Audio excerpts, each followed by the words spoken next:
وشروه بثمن بخس دراهم معدودة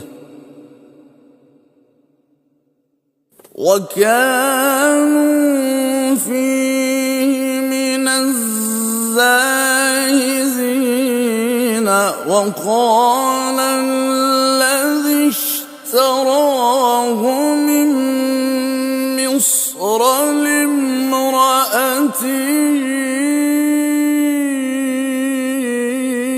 أكرمي مثواه عسى أن ينفعنا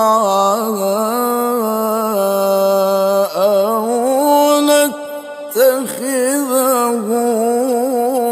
ولدا. اللهم صل على سيدنا النبي. ما شاء الله، رحمة الله على الشيخ سيد سعيد.